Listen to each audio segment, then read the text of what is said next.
రైతుల ప్రయోజనాలను కాపాడటంలో విఫలమైన మంత్రి ఉత్తమ్ కుమార్ రెడ్డి వెంటనే రాజీనామా చేయాలని మల్లయ్య యాదవ్ డిమాండ్ చేశారు.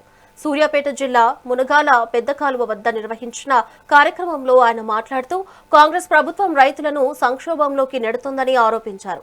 సాగునీరు అందించడం, ధాన్యం కొనుగోలు, ఎరువుల పంపిణీలో ప్రభుత్వం పూర్తిగా విఫలమైందన్నారు. నల్గొండ ఆయకట్టుకు నీటిని విడుదల చేయడంతో పాటు రుణమాఫీ, రైతు బీమాను పూర్తి స్థాయిలో అమలు చేయాలని కోరారు. సీఎం రేవంత్ రెడ్డి వెంటనే జోక్యం చేసుకోకపోతే రైతు సమస్యలపై ఉద్యమాన్ని మరింత ఉధృతం చేస్తామని ఆయన హెచ్చరించారు.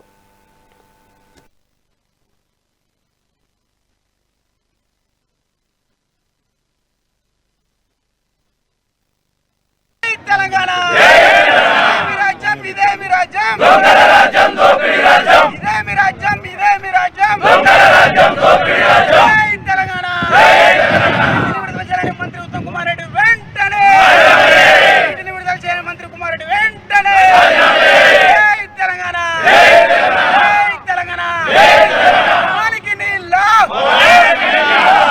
తెలంగాణ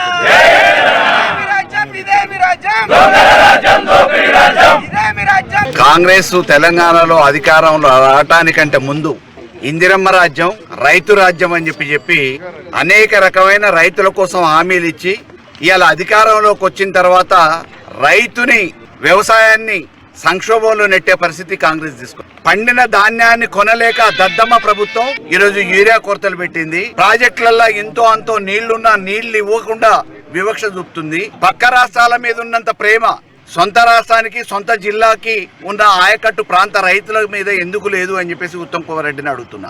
సాగర్లకు రావటానికి పైన ఉన్న పోతిరెడ్డిపాడులో 10 టీఎంసీల నీళ్లు ఆంధ్రోళ్ళు తీసుకుపోతారు.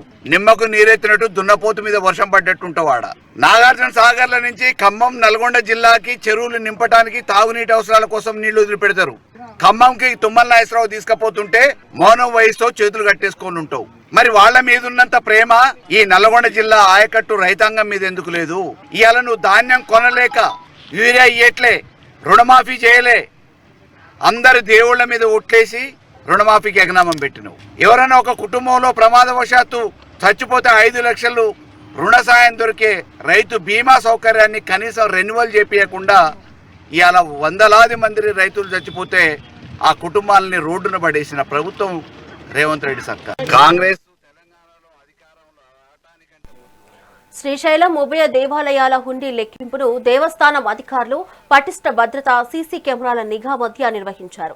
గత 35 రోజులకు గాను భక్తులు సమర్పించిన కానుకల ద్వారా దేవస్థానానికి 5,89,846 రూపాయలు నగదు ఆదాయం లభించింది.